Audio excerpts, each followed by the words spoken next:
Hi, everybody, and welcome back to In the Kitchen.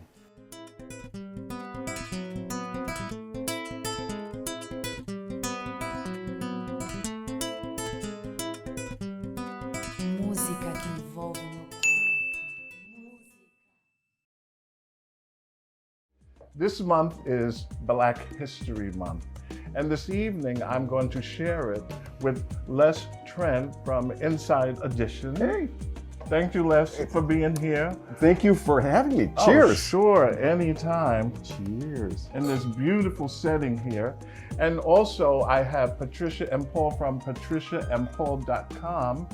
They have some exquisite balsamic vinegars and olive oils infused. I've had them before. You see me advertise them all the time all over the internet. But anyway, that's how it is. But in the meantime, I'm going to be making some crab cakes. Simple crab cakes that anybody at home can make. Nothing fancy. Right. You know, just I'm put it glad you're doing together. this because I've never made it before. So this is going to be a first for me. Oh, that's wonderful. That's really good. Okay, and then Les, you're going to be making one of my favorite dishes. Oh. I am making jerk chicken. Now, I can make jerk chicken, the sauce from scratch, but it takes too long.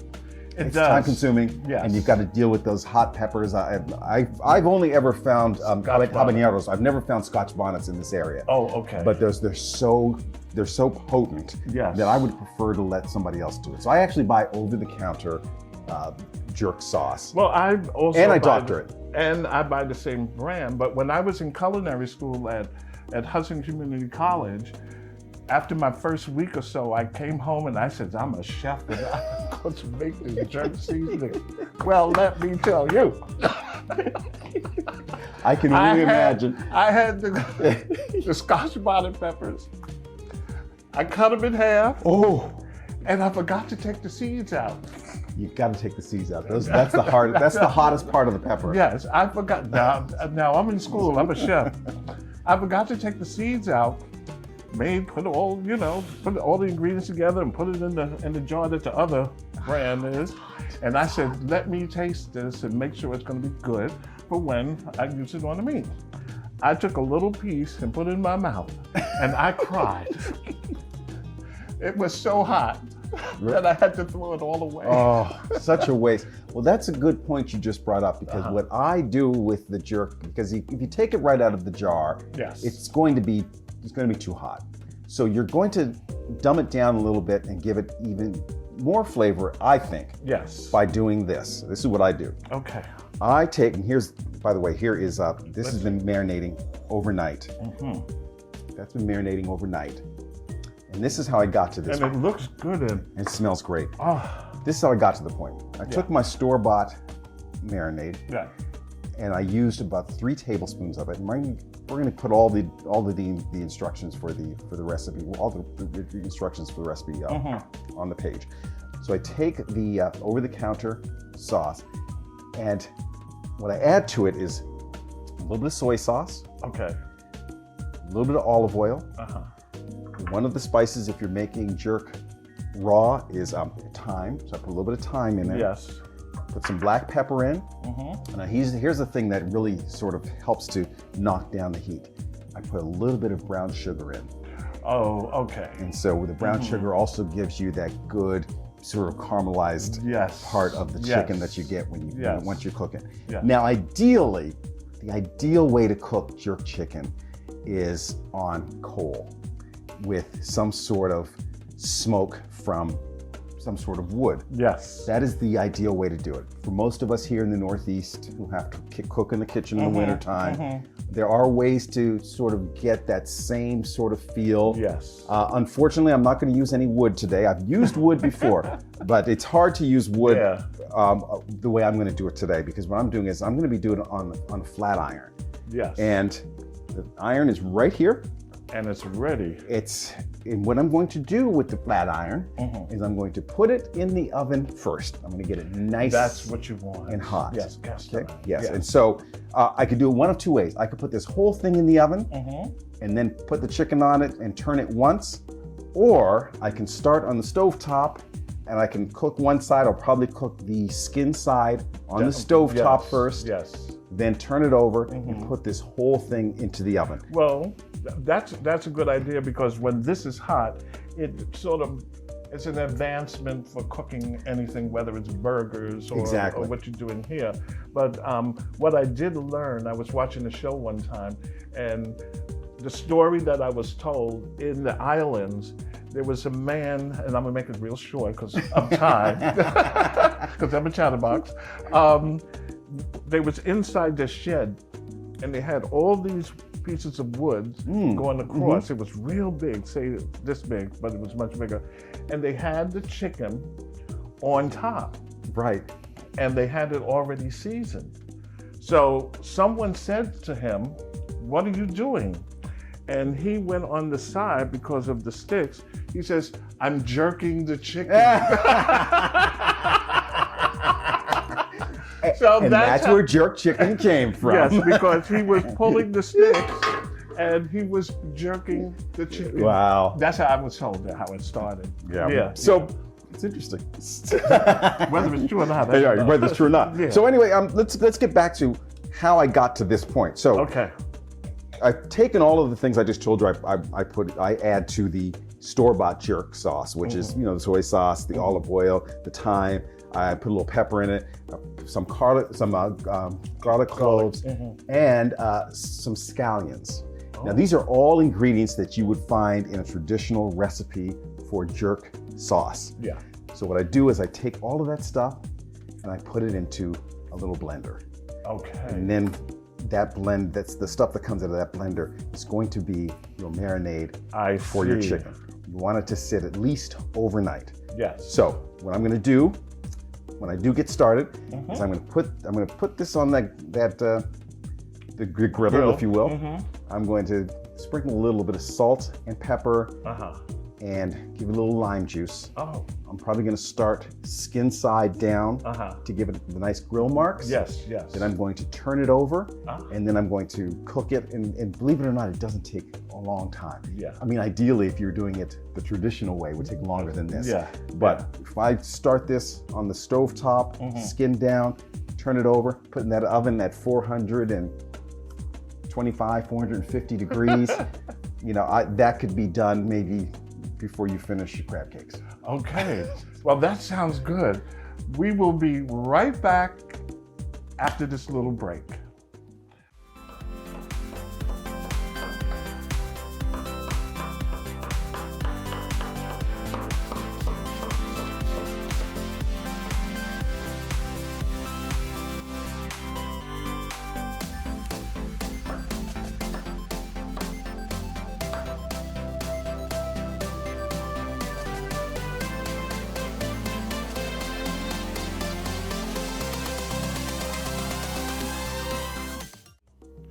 I'm back. You thought I was leaving. I told you I would be coming back, and here I am. Okay, well, let's talk a little bit about Black history and what it means not only to us here this evening, but to other people, and how do people look at Black history now. I know that there are a lot of African Americans who have come up in different ranks, judges, in the entertainment industry, et cetera, that wasn't there before. It means a lot these days because especially women, they having these opportunities, and I've watched them on television and I'm going, wow, look at her. Yep. Yeah. And Black chefs are having a moment too. Yes. Right here. And one of the reasons, when you talk about Black history, you can't help but talk about the islands. My mother's family is from Barbados. And my grandmother was from Trinidad. And the reason I'm doing jerk chicken is because I have an affinity for Jamaica, and I just love the culture. I love the jerk. Yes. And so that is the reason why I chose this particular meal for this Black History Month. And this thing we're putting together. And what is considered, how can I say, African American food?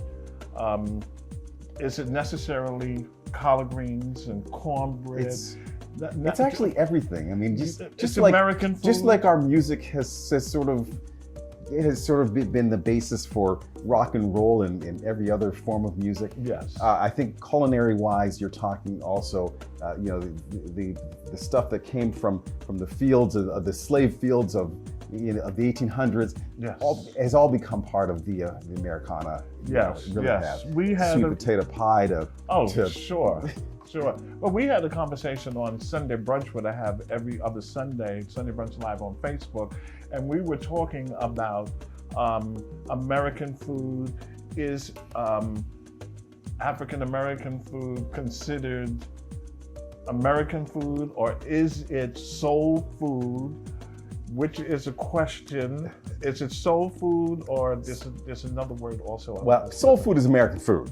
That's where I'm going. There's no question about that. Yeah. Soul food is Southern food. It's soul food, Southern food. It's all American food. Yes. It's all. That's what we were getting to. But it's great now that we have different months. Some months it's for women. Right. For Black women. Yeah. Otherwise, it's the general, the celebration for African American and Black History Month. Yes. And there's so many of them out there, like Gail Marquise. You know Gail Marquise? No, tell me. Gail Marquise. She is an Olympian silver medalist, 1974 for basketball. Oh. And she has been on my show, and she is sensational. Also, Audrey Smaltz. She was commentator for Ebony Fashion Fair, and she was also on the show. Yeah. And I just thought, because they are there and they're part of this whole the history for us, that it was relevant to have both of them on the show, and they are phenomenal people. Excellent. Phenomenal. Excellent. Yes. I see my grill smoking over here. Your grill. You ready? Yes. So yes. So Les is going to. Okay. Here we go. Walk us through what you're going to do. As I said, I'm going to put it down, skin down first. Give it a little shizzle. Woo! That's what we want to hear. Yeah.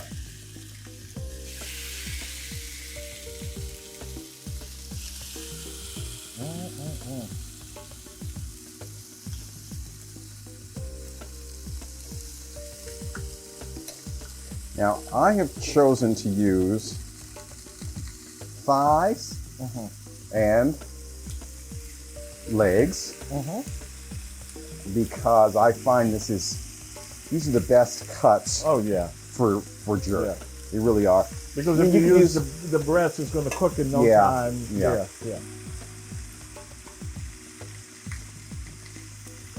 Wow. Hey.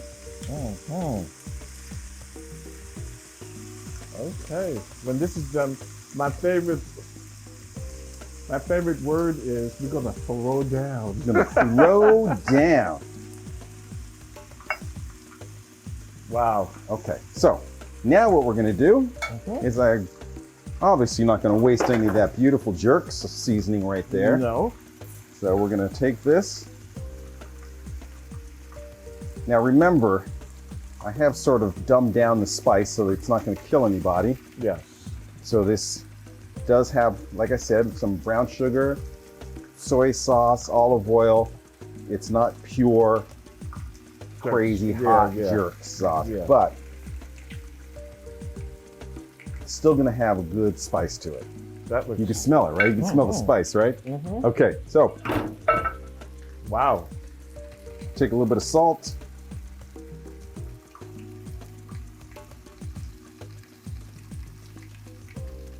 Now, how long would that take? A little pepper. I'm sorry? How long? How long will this take? Uh-oh, watch it. It's spicy.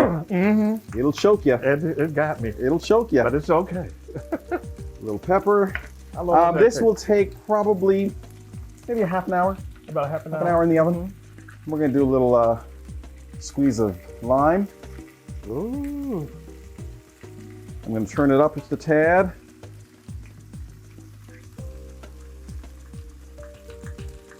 It sure So smells really, good. what we're doing here is we're giving it some grill marks, which is also obviously cooking it just a little bit. We're gonna turn it over. We're gonna stick it right in the oven. Okay, that looks good. Wow. Woo. Smell it? It went right through my nostrils. Yep, that's what it does. That That they does should not. have smell-o-vision. Yeah, that's no joke. Yeah. It's sort of like what happened when you first made jerk. The first Yes. time you tried it. Yes. It went right Uh-huh. through me. Yeah. Yeah. So in the meantime, while that's doing that, I am going to make us some crab cakes. I love some crab cakes. Can you do me a favor? Can you give me a little waste bowl? Or Sure. something? I'm always, if you watch my show, I always forget something. Never fails. Okay. Ooh, that is smelling Check the good. chicken here. Yeah.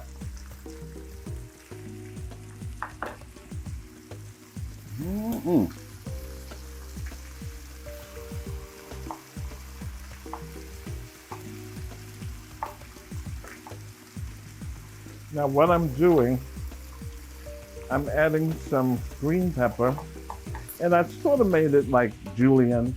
Julienne is a little thinner, but I just want a little thicker piece. And then I take. So what? Let me move this so you can get a see what Oh, yeah. you're doing there. Here we go. Let's Yeah. I always forget for myself all the time.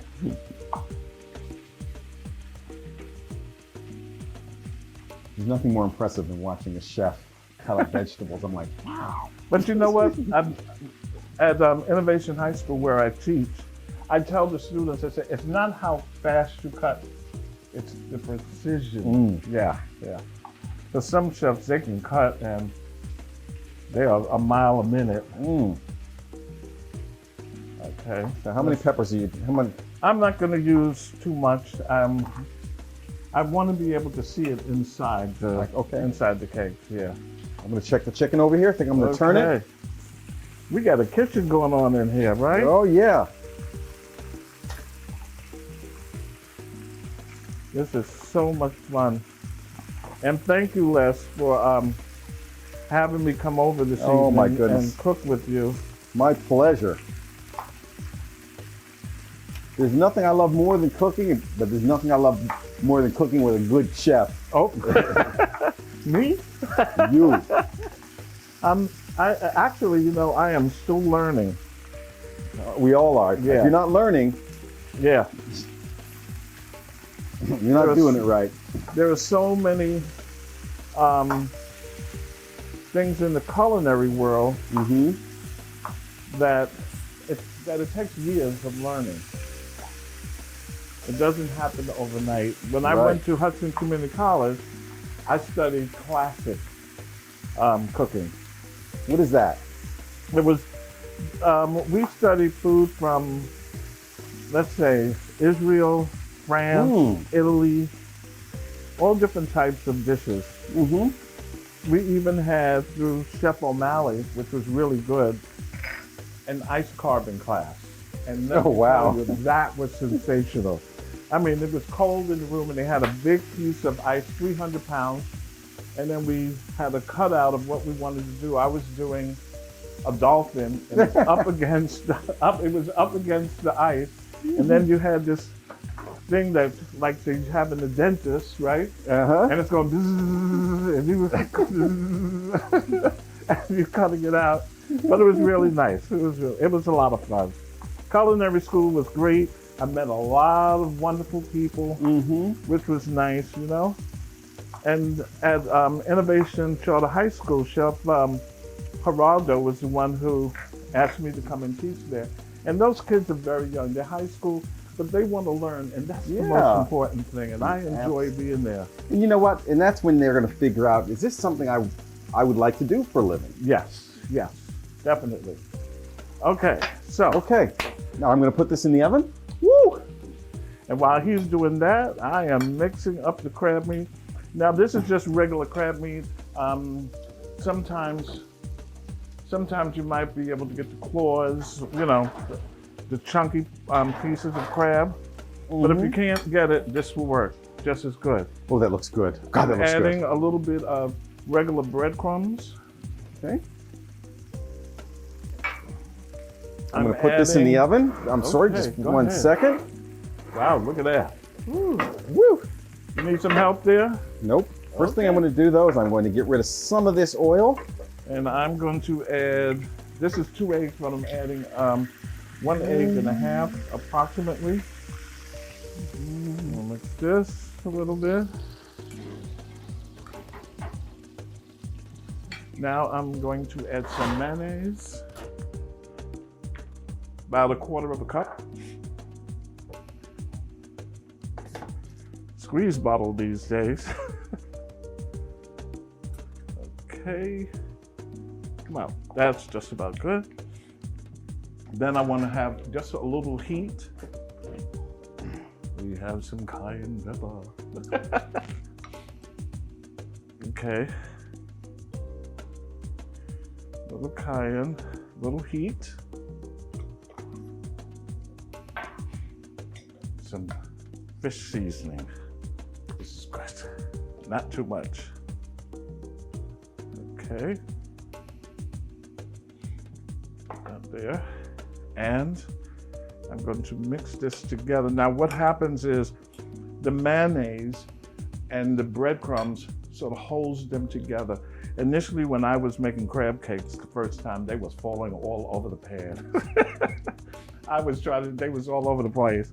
But Chef Claude Lewis, who won Chopped 2019 on Food Network, I told him about this and he says, Renee, I have a good recipe for you. And this is his recipe. And whenever I use it, I have to give him credit, you know? Okay, so look at that. Perfect. This is maybe a little bit more breadcrumb. Mix that. Squeeze a little bit of lemon. I usually have a presser, but if you hold it like this, the seeds won't get in your food. There we go. Put that there.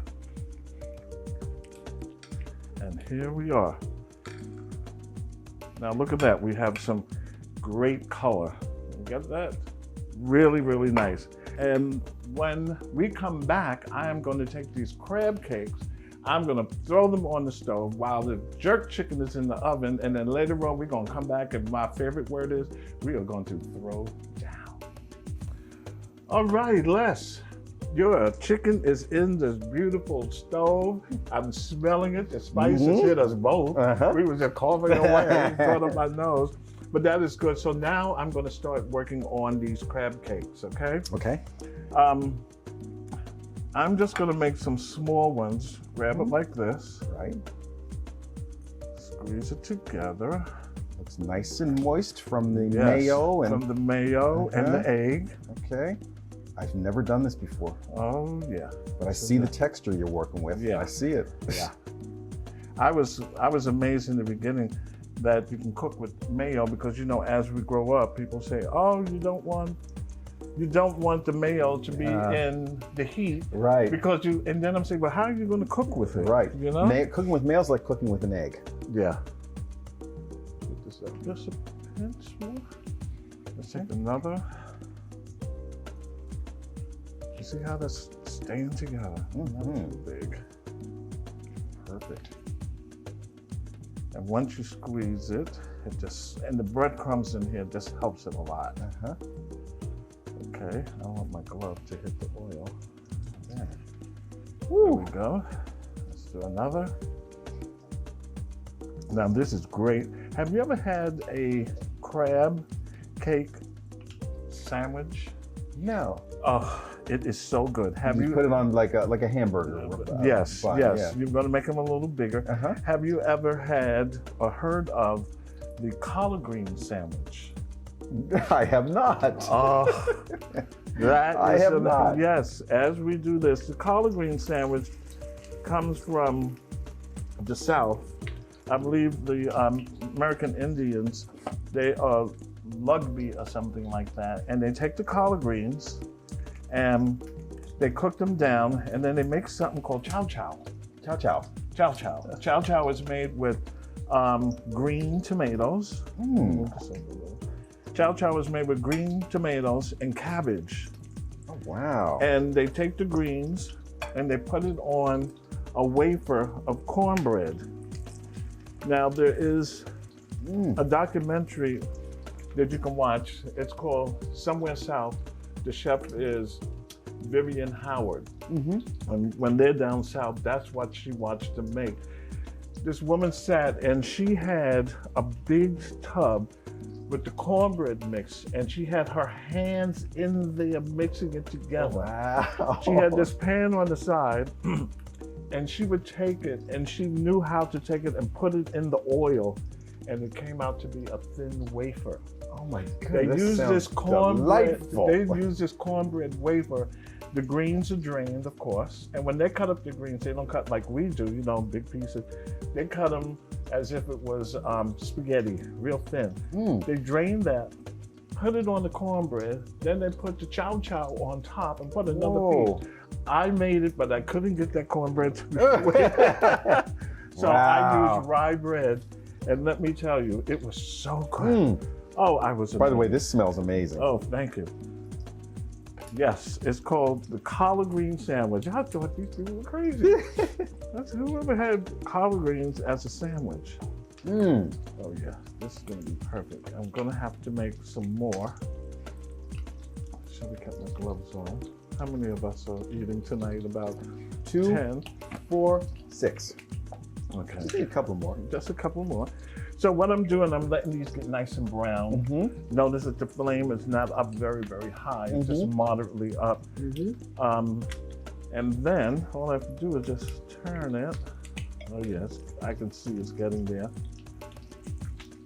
Now get a little crisp. Yeah, so that's part of the history that I learned, you know, from down south. There's another show. It's called. There's another show. It'll come to me, and it's also regarding African American cooking. High on the Hog.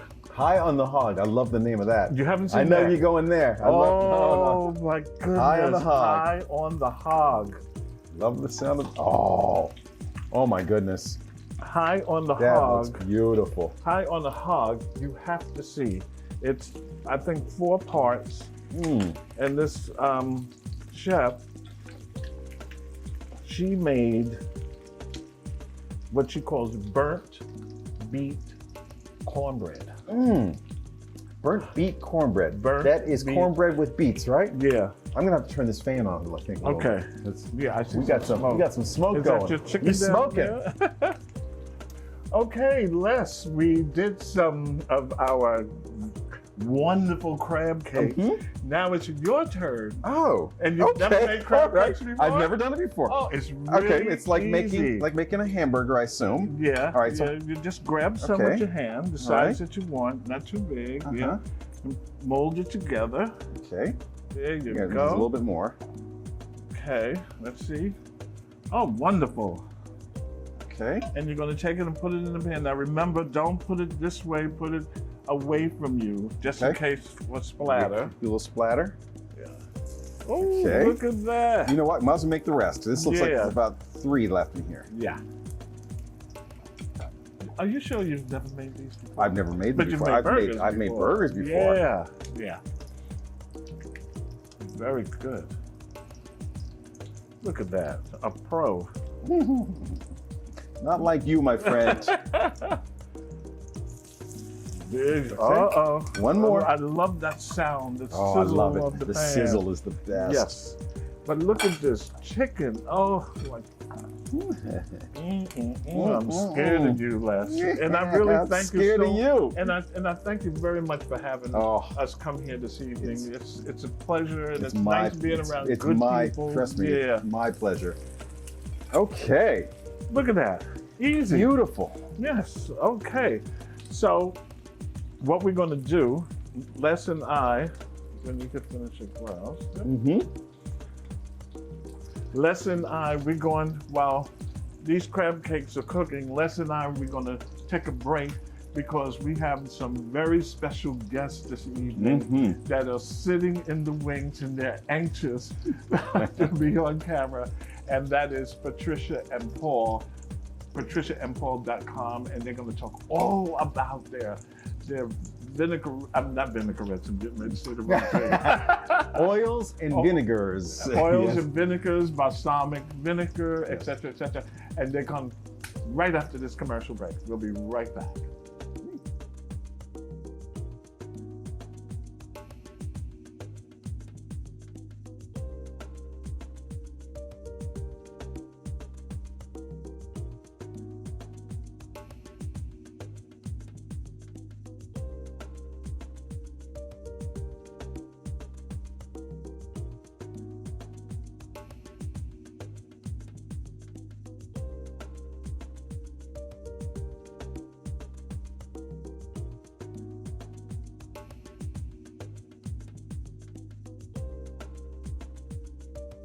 Hi everybody, we are back. Oh, we started off talking about Black History Month.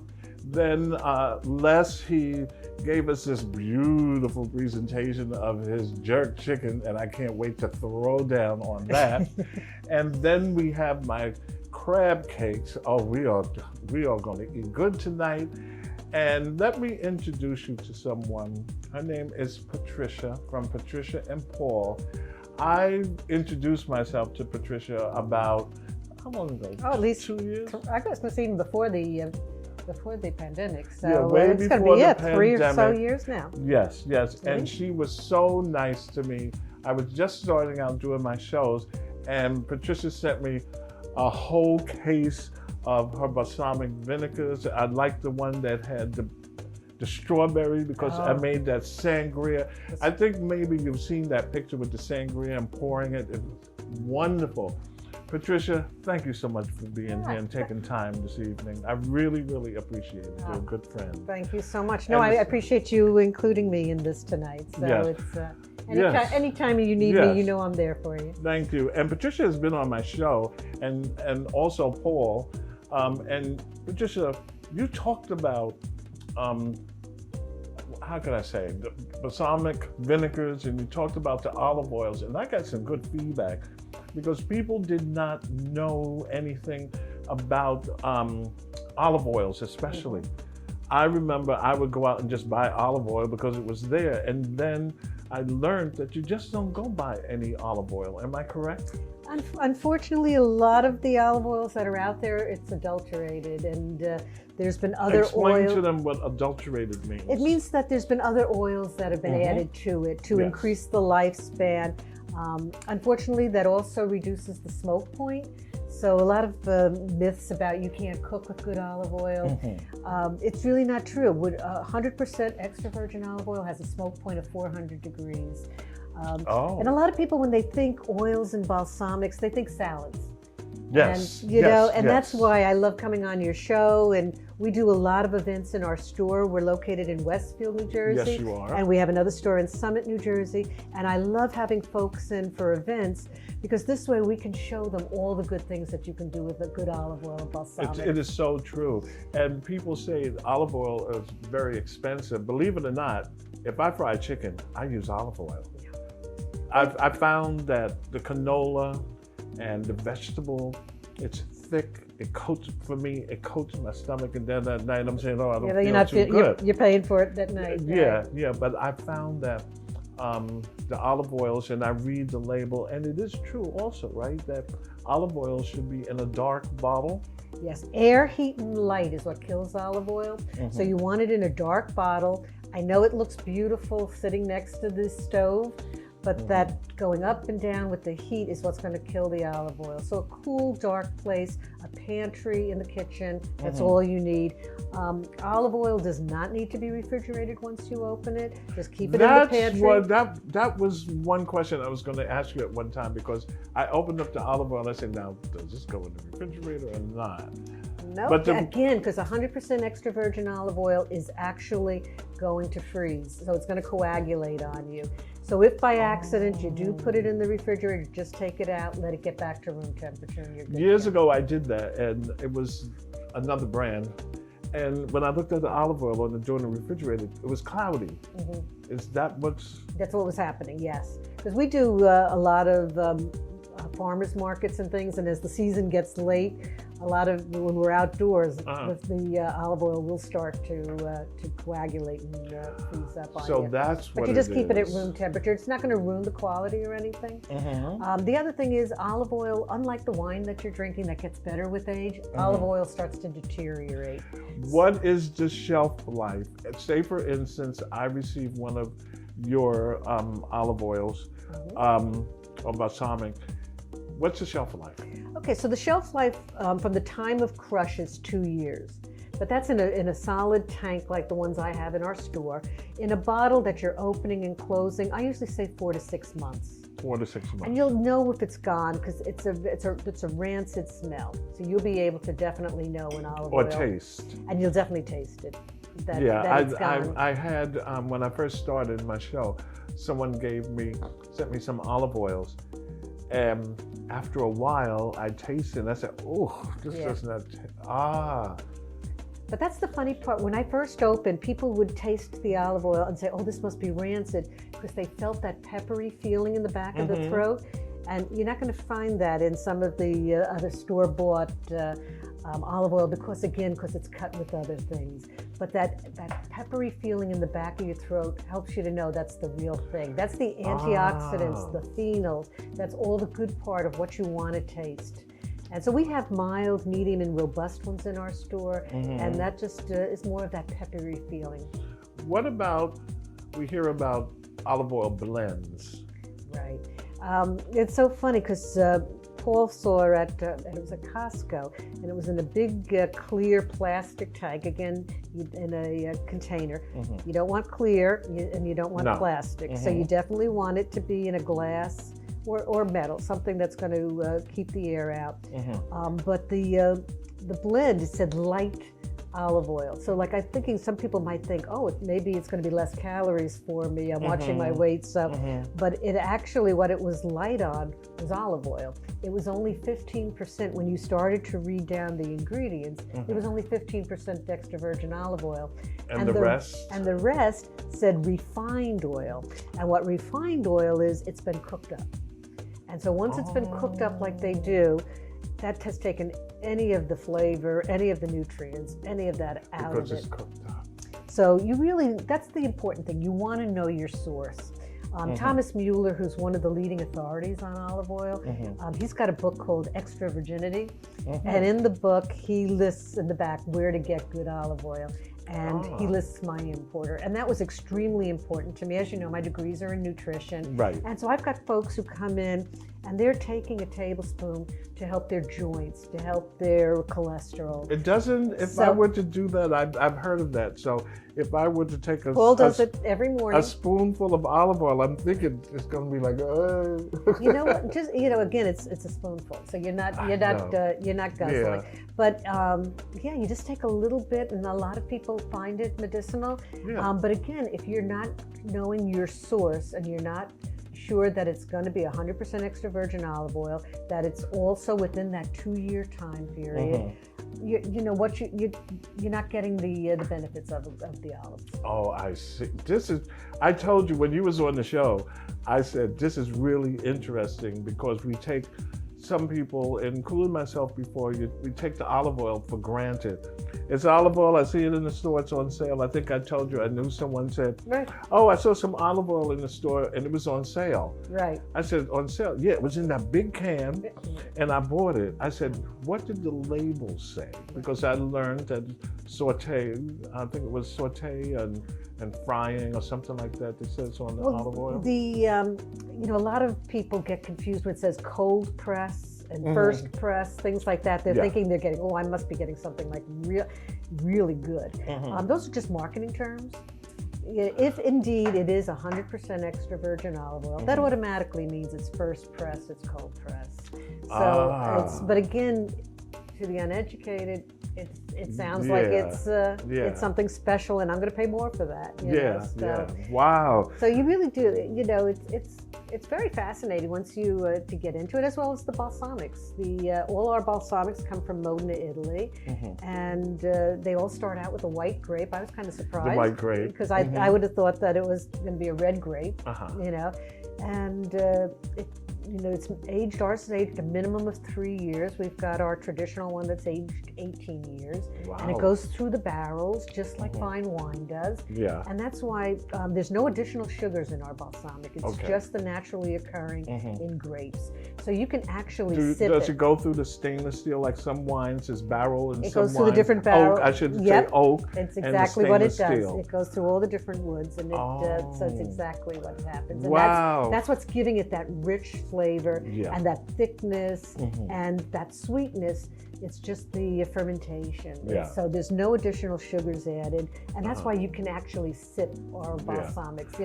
When I first opened again, I would say, "Oh, just sip it," and people are thinking it's going to be like pure vinegar, and it'll be very acidic, but it's not going to be. I told you before when you was on my show that you can teach a class.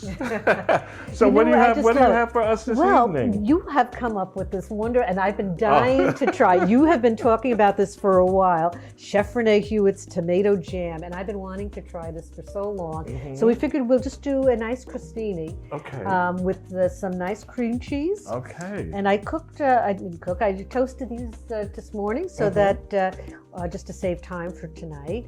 And so I figured we'd just do a little cream cheese, and then I'm dying, like I said, to try this. So you want to tell us a little about this? Yes. What happened was about a year ago, I said, let me try jarring sauce, tomato sauce.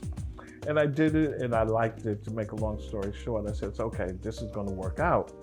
And then one day, I noticed that online that somebody was jarring and they were doing the tomato jam. And I said, let me try it. So I tried it.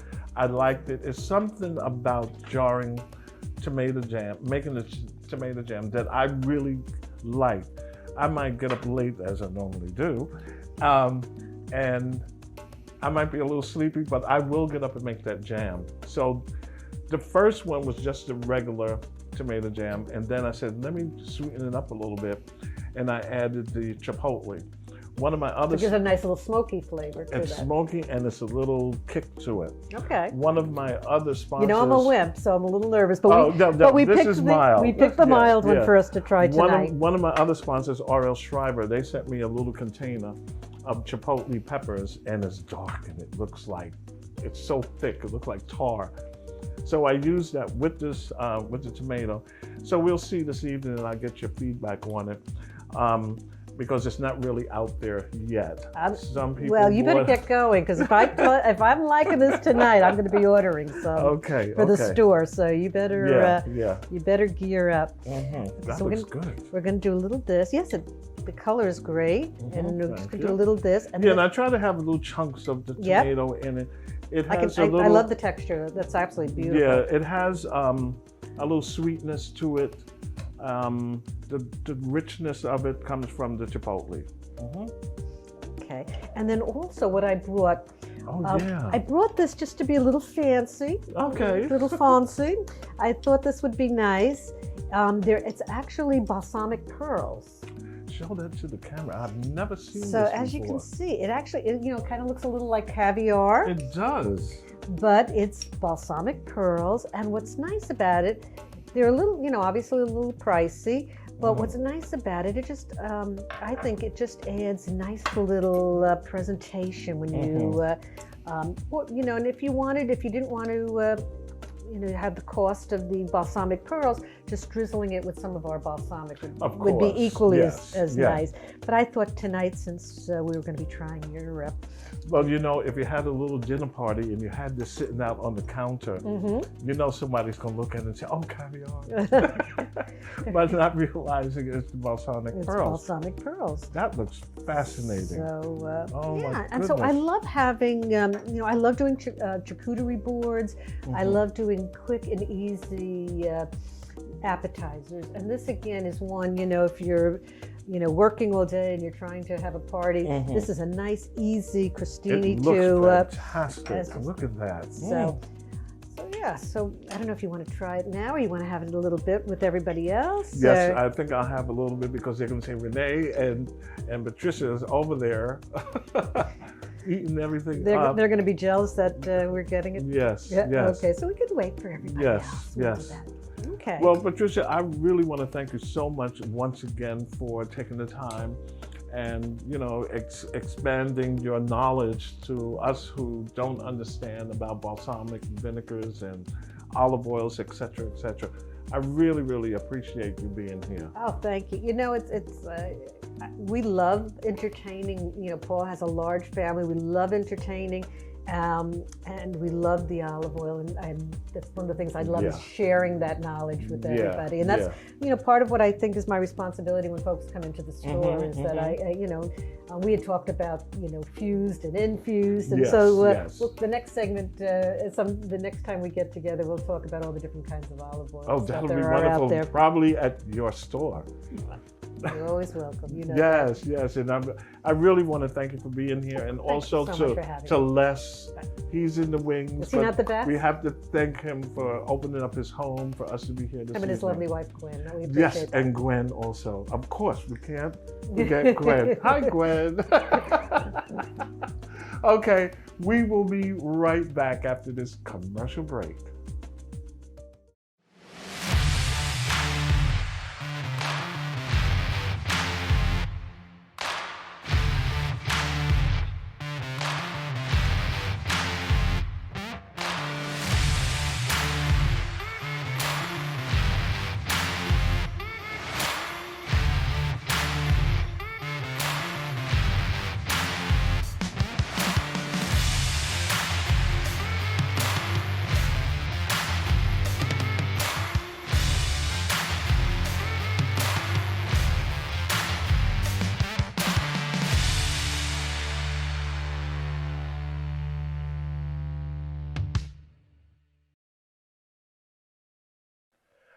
Okay, I am back. I am having a fabulous time this evening.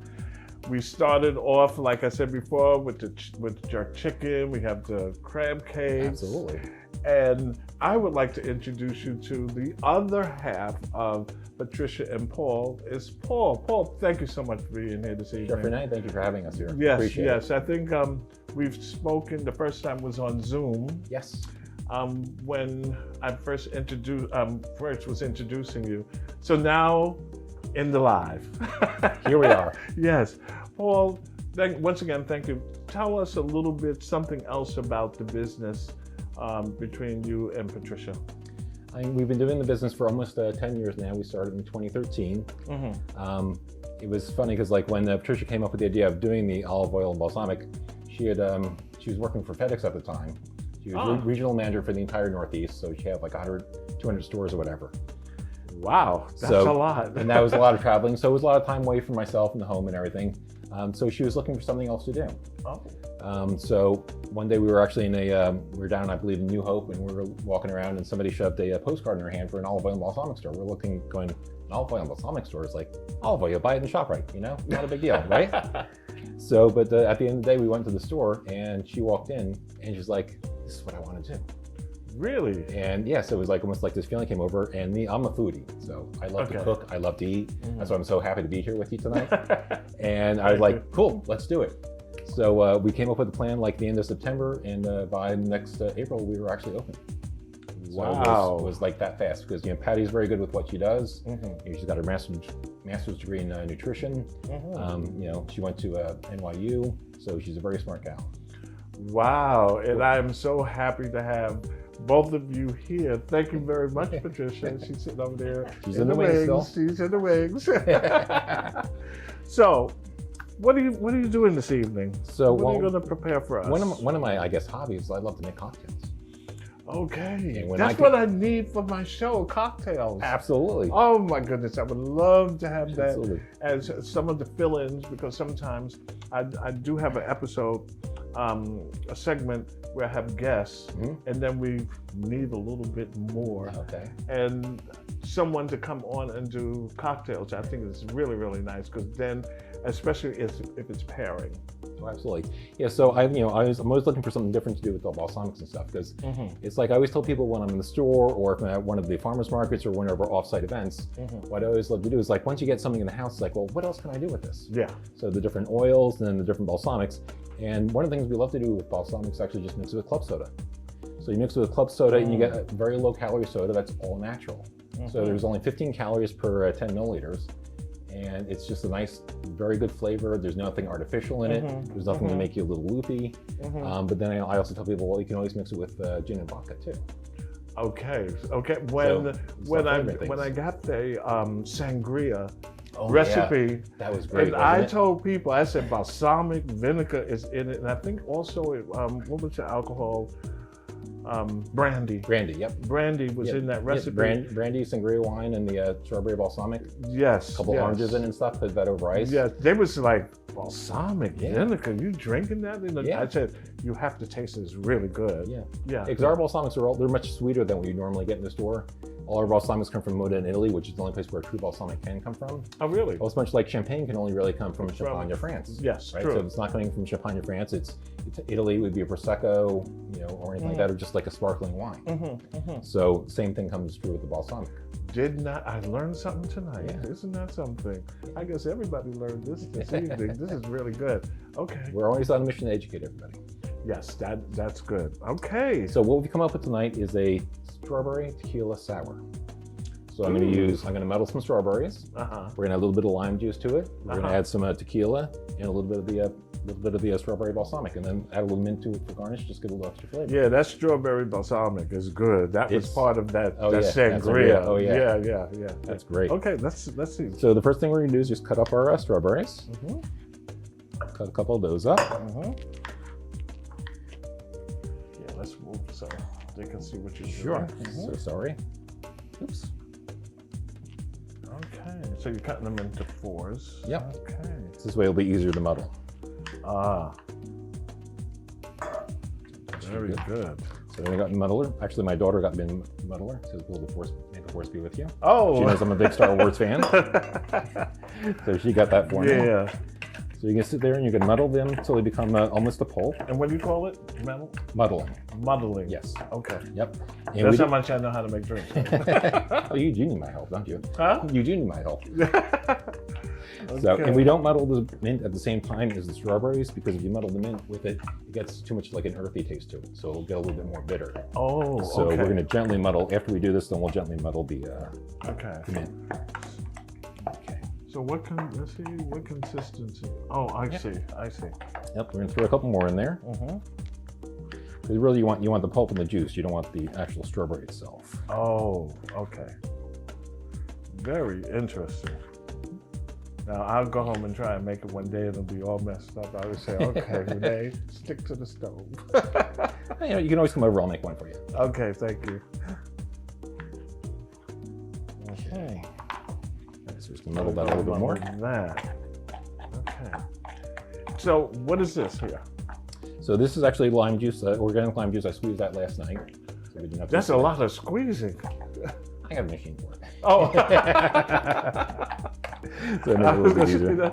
I use that little hand squeezer. Yeah. You know? Okay, so we do that. So now we're going to add the lime juice to it. So we're going to do about 1.5 ounces to 2 ounces of lime juice. That gives it the sour. Okay. And then we're going to do about 1 ounce of strawberry balsamic. Because number one, it'll give it a nice dark color, but then it also gives that a really nice flavor. Let me ask too. you a question. Sure. When it comes to the balsamic or any of the other, how do I say, the other types, are they needed to be shaken? No, No. no. Okay, Yeah. I wasn't sure. So just pour them as is. I know it's a crazy question, but It's fine. I'm sure there are people out there saying, "Oh, do I take it and shake it up before I use it?" Okay, so Nope, I don't. only if you're mixing with the oil at the same time. Okay, yes, that. Then you're going to want to emulsify it. Right. And so then we're going to put in about 2 ounces of tequila. And I prefer the white tequila because it gives it more of a pure flavor, and plus then I don't get hangover from it either. Okay. I told you what will solve a hangover, right? Oh yeah, Yeah. Plop, plop, fizz, fizz. Blop, blop, this, this, shake it before you go to sleep. Wake up the next day and say, "I'm ready to start partying again." All right, let's put a little bit of ice in here. Oh, and here comes the mint. Okay, so like I said, you're not going to crush the mint. You're just going to put the mint as is, and it'll just extract some of the natural flavors out of it. Okay. Because otherwise it gives it too much of an earthy taste. Oops. Okay. And we're going to shake it up. Okay. So number one, shaking it's going to get much cooler. Yeah. So make a nice cold drink, and then it also mixes all the flavors. Okay. What is that drink that they put the lime in and they crush it? Oh, a mojito? Mojito. Yeah. Okay. Yep, that'd be the lime. That's also with the mint as well. Yes. Do that a little more. And then for this particular drink, we're going to use a strainer. Ah. Put that in. Oh, look at that. Nice color.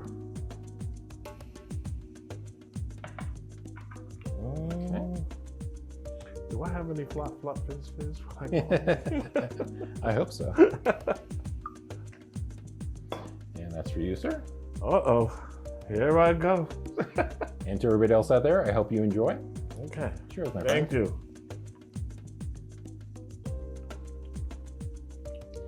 Ooh, Yeah, nice. this is good. That mint. Yep. And then also, so if you're serving this also, we'd probably put a little mint sprig on the side too. So I forgot that, I apologize. Oh, no problem. The garnish. Oh, this is really good. Okay. So cheers, everybody. Mm. Oh, thank you very much. I really appreciate it. This is really good.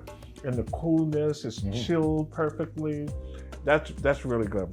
I'm going to try it one day. I'll be getting the recipe from you. No problem. Yeah. Always happy to share. Well, Paul, thank you so much. I really, really appreciate you being here, and the same for Patricia. And we're going to take another little break, and we're going to come back, and we are going to throw down. See you in a minute. Thanks, Chef Renee. Okay, we are back. This has been a fantastic and lovely, lovely evening. The show has been fantastic. We have all this food, and my favorite word is what we're going to do is throw down. I want to thank Les and Gwen. Almost forgot. I guess it was the wine. Les and Gwen for having us. Having Laudo. Laudo is our videographer for In the Kitchen, and he does a fantastic job. Thank you very much. And we have Patricia and we have Paul from patriciaandpaul.com. And we really, really thank you. Les made this wonderful jerk chicken. Oh my goodness, I can't wait for some of that. I did the crab cakes. We're ready for this also. And Patricia, you made the crostini with your tomato jam. with my tomato jam. And what's on top? You said balsamic pearls. It looks like caviar, but it's not. But we can't wait to get to that. Thank you everybody for being here. We have to have the drinks by Paul. And the drinks by Paul. Can you hand There you go. All right. All right, here's to everyone. Cheers. Thank you Cheers. so much. To you too. Salud. Many years of health and happiness. Yes. Health and happiness. Yes. Yes. Cheers. Thank you Cheers. very much for being here today. And what are we here for? Black History Month. Exactly. Oh, yeah. Until next time. Bye-bye. Bye-bye. Bye-bye. Bye-bye. Cheers. Wow, this is so good. So good. Let's dig Good to in. say. Okay, we ready. Let's dig in while the camera's still rolling. Oh yeah, let it roll a little. Okay. I'm gonna try one of these. Yeah. More often. Yeah, it's good. That's right. One of Super these. Bowl Sunday night.